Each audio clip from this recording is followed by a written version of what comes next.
하나님을 찬양합시다. 할렐루야. 아멘.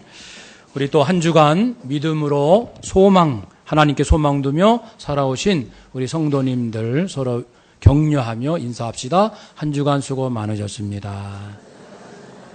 네. 만나 뵙게 되어서 반갑고 기쁩니다.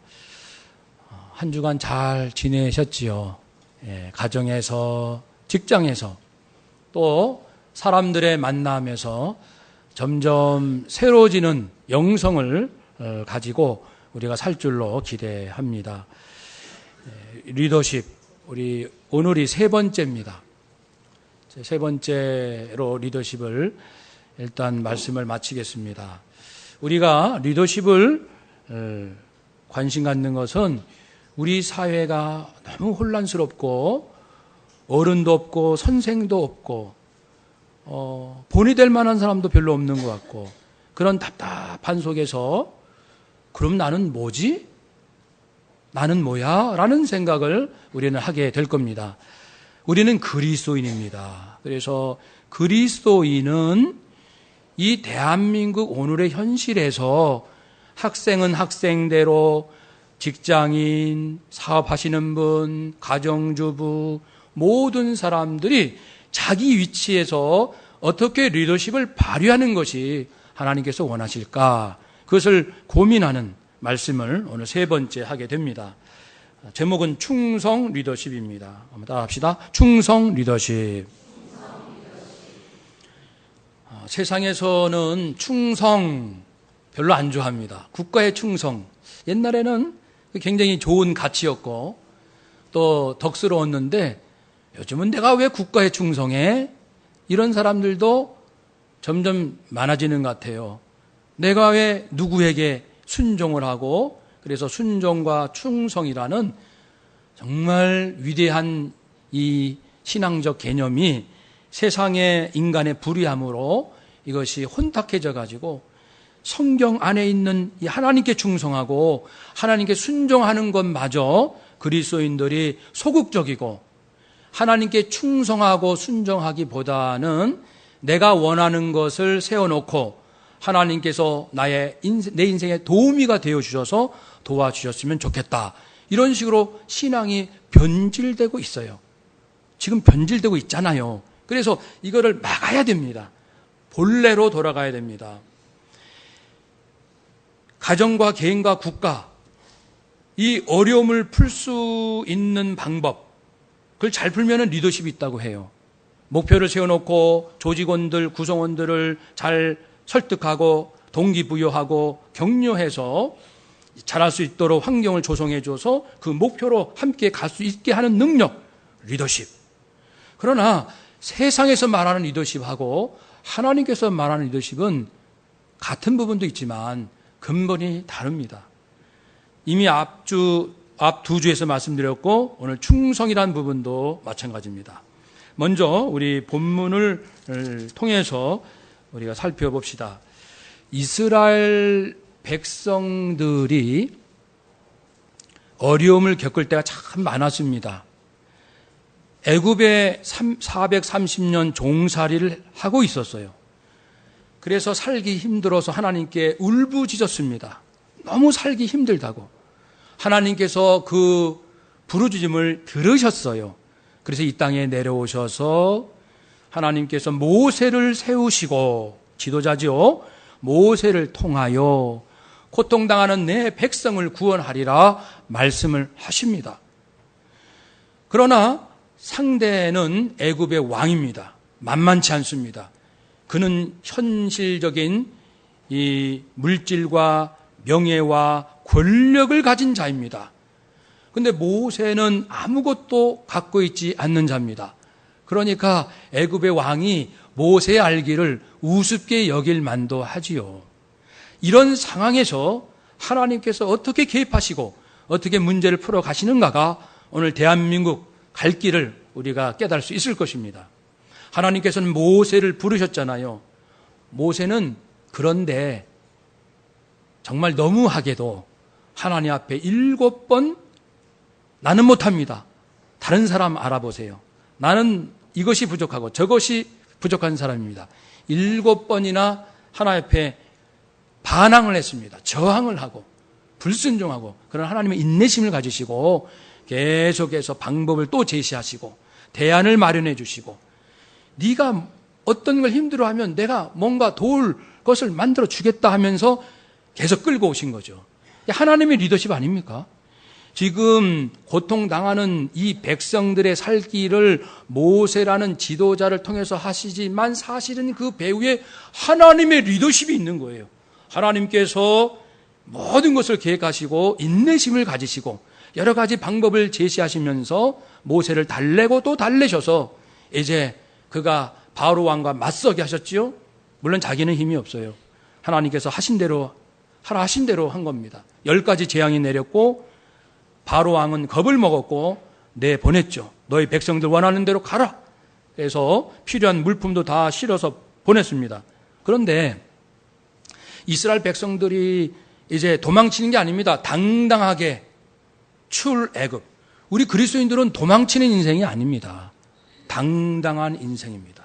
내가 노예 신세라 할지라도 왜 겁을 먹고 왜 창피하고 뭐가 두렵습니까?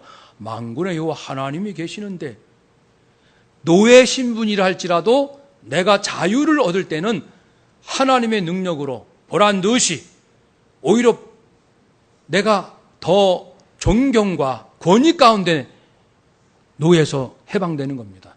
그리스도는 도망치는 인생 아니에요. 기죽어 사는 인생도 아니고 하나님의 능력을 하기 때문이죠.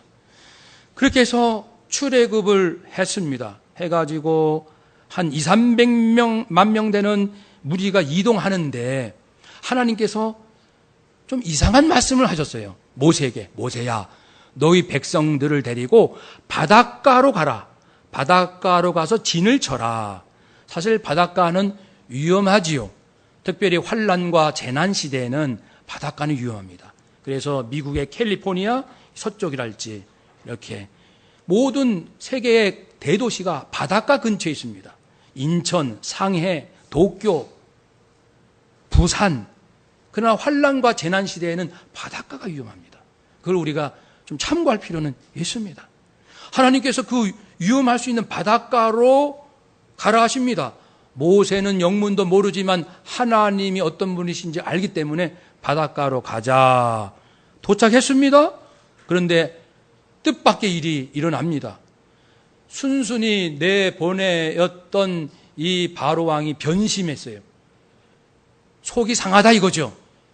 200~300만 명을 노예로 부를 수 있는데 그냥 내보냈으니까 얼마나 배가 아프고 속상하고 애굽 제국의 왕으로서의 자존심이 상했겠습니까? 그러니까 추격합니다. 지금으로 말하면 장갑차 탱크 600대를 앞세우고 애굽의 전 군대, 우리라면 60만 대군인데 그때 애굽의 전 군대를 총 출동해서 추격하라. 저 백성들을 추격하라. 그래서 백성들은 바닷가에 모여 있는데 뒤에서 옵니다. 여호와께서 애굽 왕 바로의 마음이 완악하게 하셨으므로 그가 이스라엘 자손의 뒤를 따르니 그랬습니다. 10절에 바로가 가까이 올 때 이스라엘 자손이 눈을 들어본즉 애굽 사람들이 자기들 뒤에 이른지라. 이거 진퇴양난입니다. 앞에는 바다여 뒤에는 애굽의 대군이 지금 바로 등 뒤에 있습니다. 진퇴, 앞으로도 못 가고 뒤로도 못 가는 양난, 모두 다 어렵습니다. 이때에 이스라엘 백성들은 겁을 먹고 지도자를 비난하고 이제 불만을 터뜨립니다. 모세, 우리가 언제 이곳에 오자고 했소? 우리는 애굽에 살자고 했잖아. 우리가 죽을 무덤이 없어서 광야에서 죽게 하려고 이끌어냈소. 그러면서 막 원망을 합니다. 지도자는요, 백성들이 원망한다 할 때 그 원망을 듣긴 들어도 그 원망을 자기 감정으로 대응하면 안 돼요. 지도자는 하나님 앞에 가야 합니다. 우리가 지도자잖아요. 우리는 영적 지도자입니다.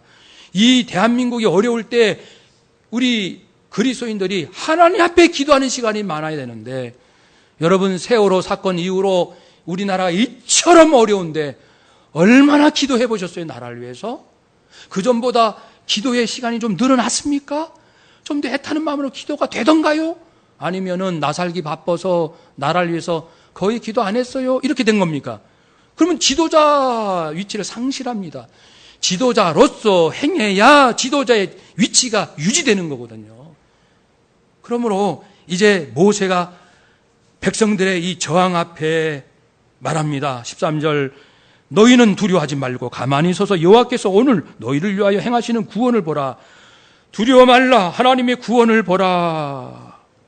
그러면서 하나님 앞에 기도했겠죠. 그때 하나님께서는 모세에게, 모세야, 왜 나한테 이렇게 울부짖니? 자, 게임은 끝났다 이거죠.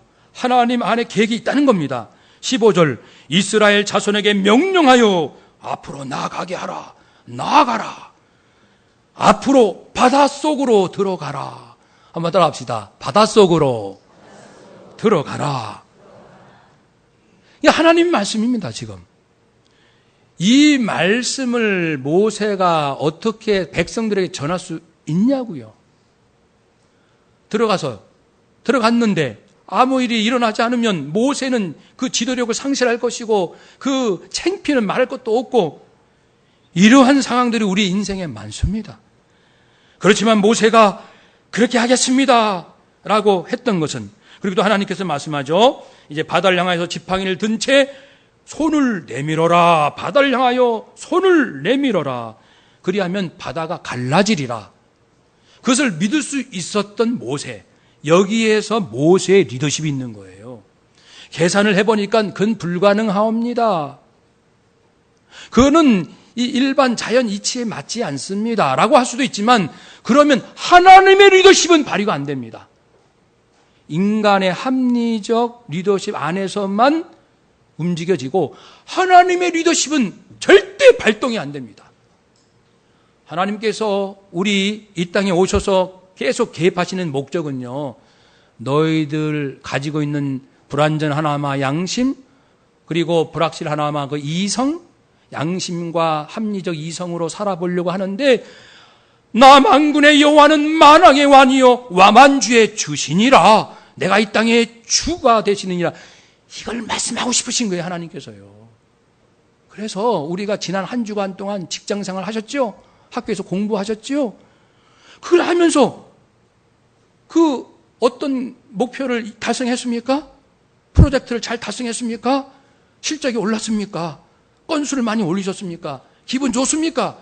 거기에 목적이 있는 것이 아니고 일주일간 직장생활, 학교생활 하면서 가정일 돌보면서 하나님께서 우리 인생의 주인이시다. 이것을 더 깨달았느냐? 그 말씀하시는 거예요, 하나님께서. 지난 한 주간의 삶 속에서 하나님이 이 땅의 주인이시고 내 인생과 가정의 주인이심을 더욱 깨달았느냐? 이것을 물으시는 거죠. 모세는 평소에 훈련되었기 때문에 도저히 인간의 이성으로 받아들일 수 없는 이 일을 아멘 충성합니다.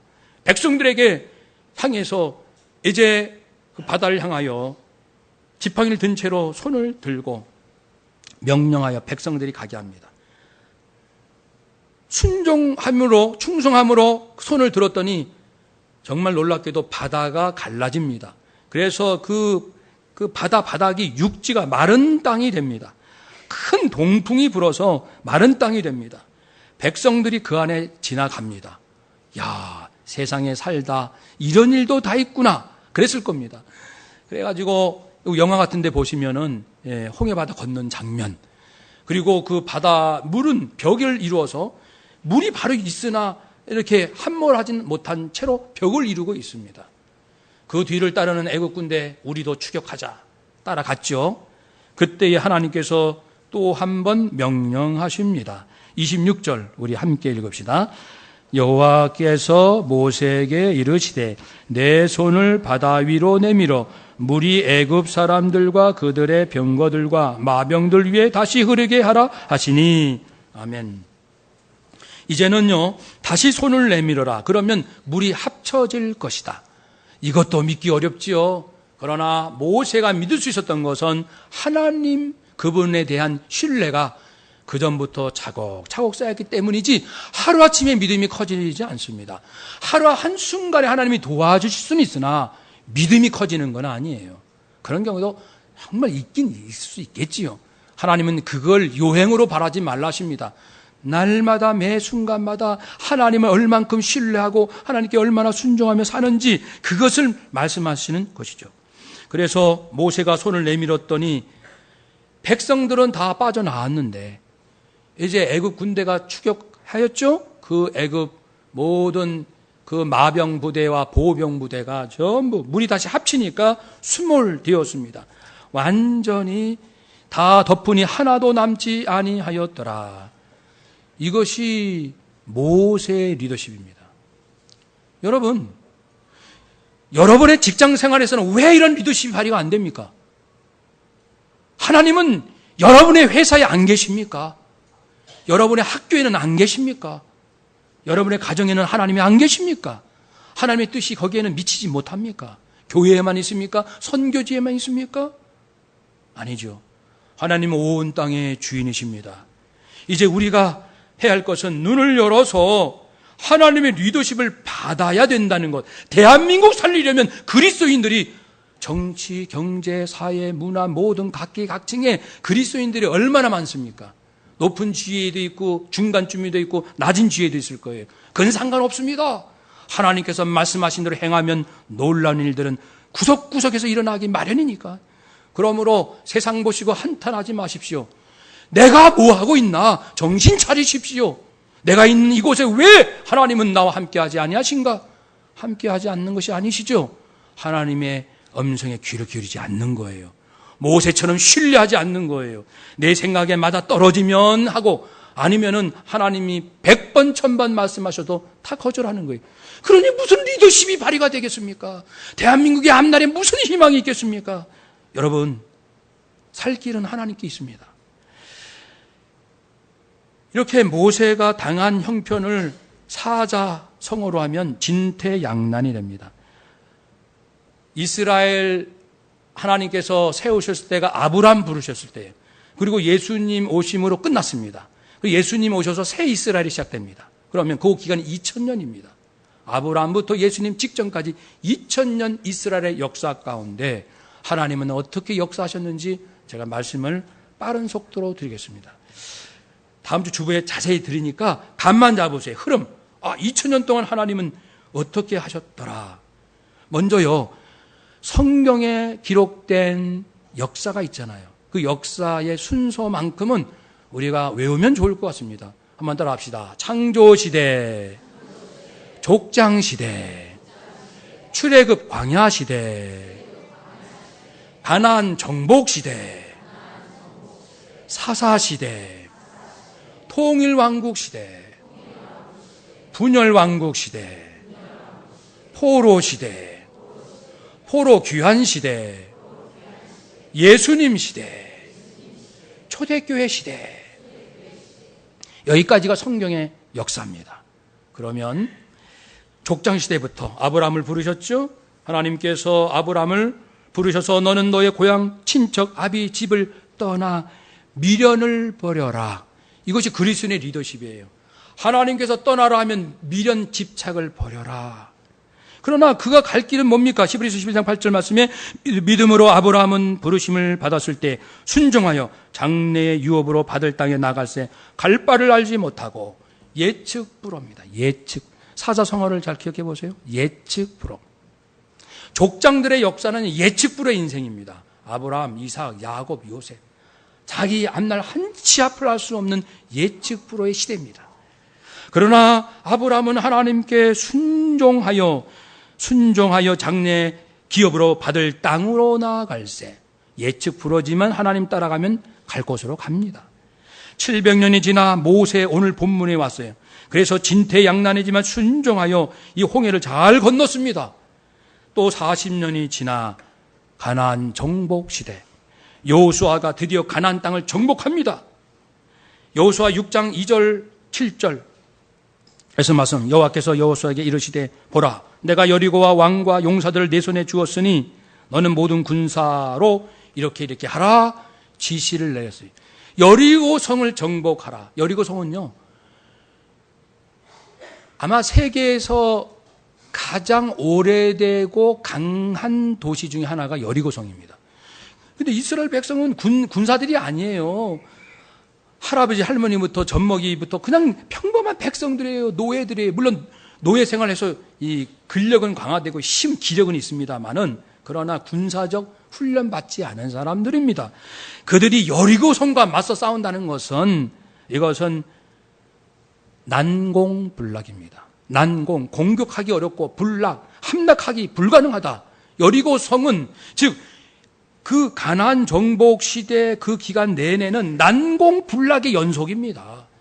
그렇지만 하나님께서는 제사장이 나팔을 앞세우고 그리고 언약궤가 뒤따르고 그렇게 해서 여리고성을 하루에 한 바퀴 돌아라, 6일 동안 돌고 7일째는 하루 동안 7번 돌되, 이제 제사장들이 나팔을 불면 온 백성들은 큰 함성으로 와 함성을 질러라, 그리하면 무너질 것이다. 그리했더니 무너졌습니다. 그 강력한 여리고성이 아무리 난공불락이라 할지라도 하나님의 리더십이 등장하면 모든 건 초토화됩니다. 또 그때로부터 100년이 지나 사사시대가 되었습니다. 12사사 중에 드보라가 있어요. 사사시대는요 200년 기간인데 12선지자가 나타났습니다. 왜 나타났냐면 전쟁이 일어나니까. 살만하면 또 전쟁이 터지고 평균 16년 만에 전쟁이 계속 일어나는 거예요. 그래서 이런 상황을 좌불안석, 항상 불안, 언제 전쟁 터질지 몰라서 불안한 상황입니다. 그러나 드보라가 하나님의 음성을 듣고 그의 야빈, 그 가나안의 여러 왕들 중에 하나인 야빈, 강한 야빈과 맞서서 싸워 이길 수가 있었습니다. 순종하면 살 길이 열립니다. 또 150년이 지나서 통일왕국 시대 다윗이 나타납니다.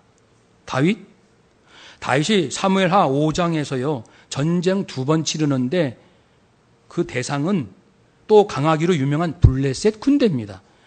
그런데 그들이 이제 르바임 골짜기에 군대가 아주 가득 모여 있습니다. 이제 다윗은 어떻게 할지 몰라 어렵습니다. 하나님께 여쭙습니다. 하나님 어떻게 할까요? 저 골짜기로 갈까요 말까요? 하나님께서 말씀하십니다. 올라가라. 내가 반드시 블레셋 사람들을 내 손에 넘기리라. 하나님 말씀에 순종하고 올라감으로 그 블레셋 군대를 이길 수가 있었습니다. 그런데요, 얼마 안 있다가 2차 공격이 또 옵니다. 역시 똑같은 블레셋 군대가. 이번에도 이 르바임 골짜기에서 또 서로 대치하게 되는데, 이때 하나님께 또 다윗이 기도합니다. 여기 중요합니다. 첫 번째, 골짜기로 정면 돌파해서 이겼다. 두 번째, 또 정면 돌파하면 되겠지. 여러분, 세상에서 한 번 승리했다고 장담하지 마십시오. 언제나 세상은 무수히 변하게 됩니다. 이것을 변화무쌍이라고 말할 수 있습니다. 그러므로 이 다윗과 솔로몬 시대에 많은 전쟁이 있었는데 그때마다 공격 패턴이 다릅니다. 이번에도 하나님께서 말씀하십니다. 하나님께서 말씀하세요. 지금 전쟁하는 중인데, 다윗아, 이번에는 직접 정면 돌파하지 말고 뽕나무 숲을 맞은편 그들 뒤로 돌아서 기습하라. 누가 말씀하셨다고요? 하나님께서. 하나님께서 군사 작전까지 일러주시네. 하나님이 통치하지 않는 곳이 없다는 말씀입니다. 2차에서는 기습작전, 1차에서는 정면 돌파. 변화무쌍한 인생 속에 어찌 한 가지 방법으로 살 수 있단 말입니까? 그때마다 하나님께 구해야 됩니다. 한번 더 합시다. 그때마다 기도합시다. 하나님께서 그때마다 지혜를 줄 줄로 믿습니다. 270년이 지나 분열왕국 시대 히스기야 왕이 나타납니다. 남유다 13대 왕 성군. 이 히스기야가 얼마나 하나님을 잘 의지하는지 유다 여러 왕 중에 이러한 자가 없었더라. 세종대왕처럼 아주 훌륭한 왕입니다. 그런데 아수르 군대가 남부로 분열됐을 때 북쪽을 먼저 정복하고 그 막강한 힘으로 남쪽을 밀고 내려오는 거예요. 히스기야 왕. 이 군사력으로는 어떻게 해볼 수 없는 상황. 이 상황을 절체절명으로 표현할 수 있습니다. 체는 몸입니다. 절은 절단. 몸이 절단나고 절명, 생명이 절단나는 도저히 내 힘으로 할 수 없는 상황을 절체절명이라고 합니다. 아수르 군대 18만 5천 군대를 어찌 우리가 대적하리요? 히스기야가 하나님 앞에 부르짖습니다. 하나님, 이 나라를 도와주옵소서. 하나님께서 그 기도를 들으셨다고 했습니다.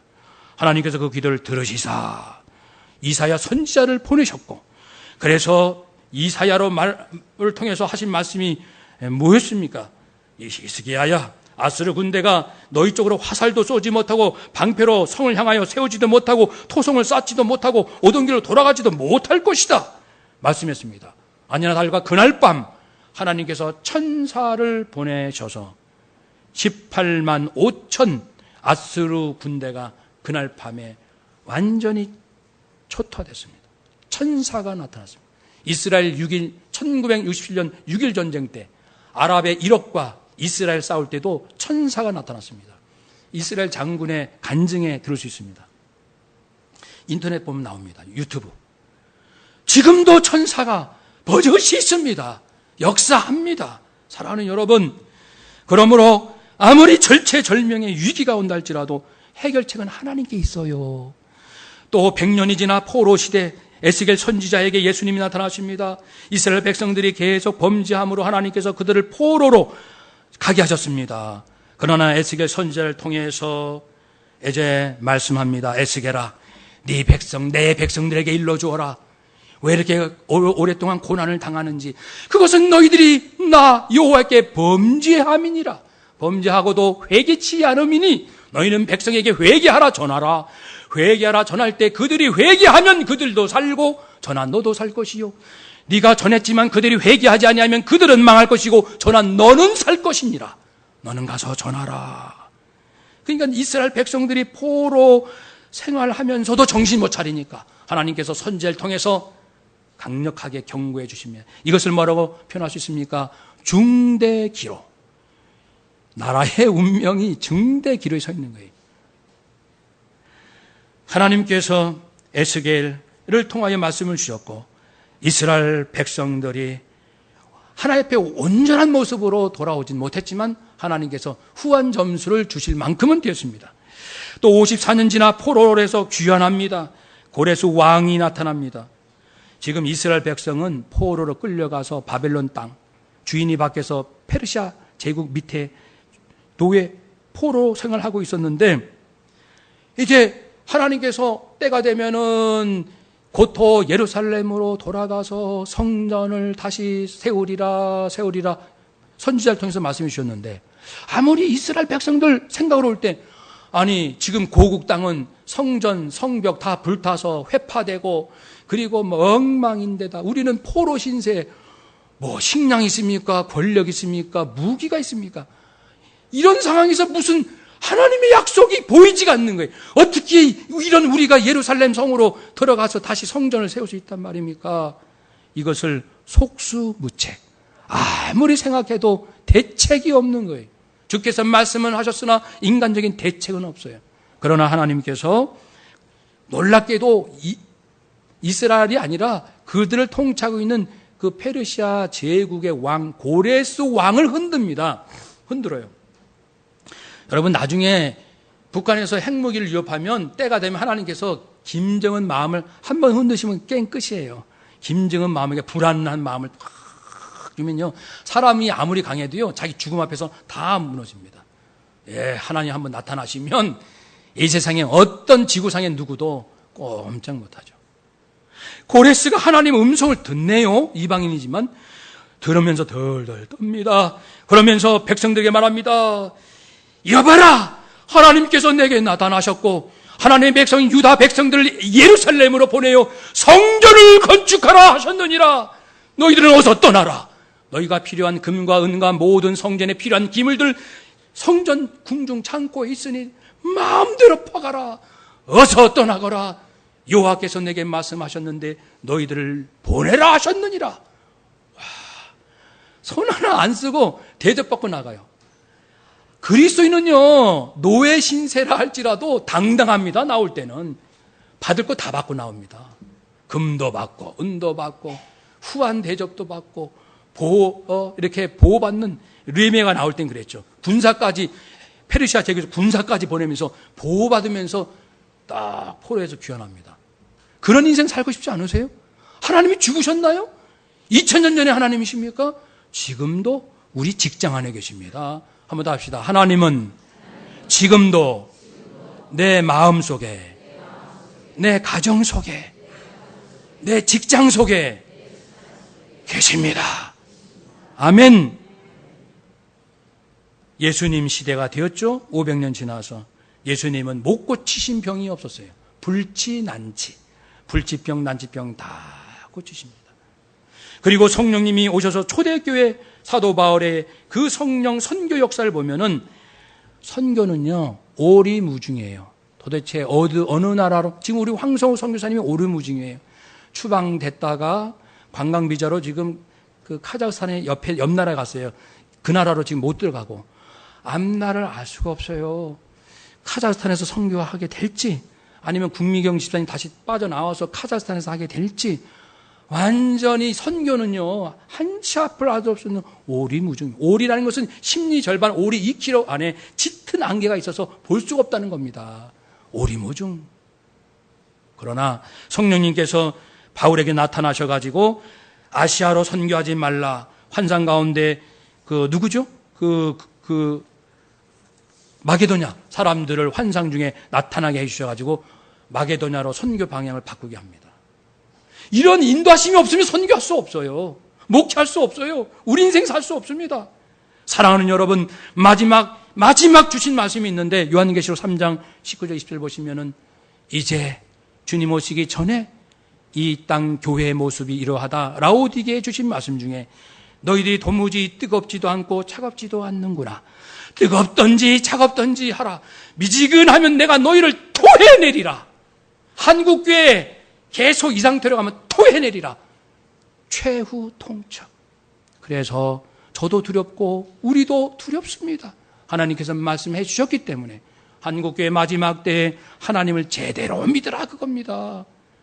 그래서 하나님께서 2000년의 이스라엘 역사 가운데 주신 그 내용들인데 우리 인생과 어쩌면 똑같은지 한번 따라서 합시다. 예측불허, 진퇴양난, 난공불락, 좌불안석, 변화무쌍, 절체절명, 중대기로, 속수무책, 불치난치, 오리무중, 최후통첩. 세상 속에서 하나님의 리더십으로 살 것인가, 인간의 경험과 지식을 따라 하나님을 좌지우지하려고 할 것인가, 결단하십시오. 하나님은 살아계십니다. 하나님을 따라가면 하나님의 종들이 그리했듯이 우리 인생은 가장 놀라운 재난과 환난 시대 속에서도 살 길이 열릴 것이고, 나뿐 아니라 가정 살고 우리의 직장이 살고 국가가 살 수 있는 그 길이 열릴 줄로 믿습니다. 마지막 따라 합시다. 소망은 하나님께 있습니다. 아멘. 기도합시다.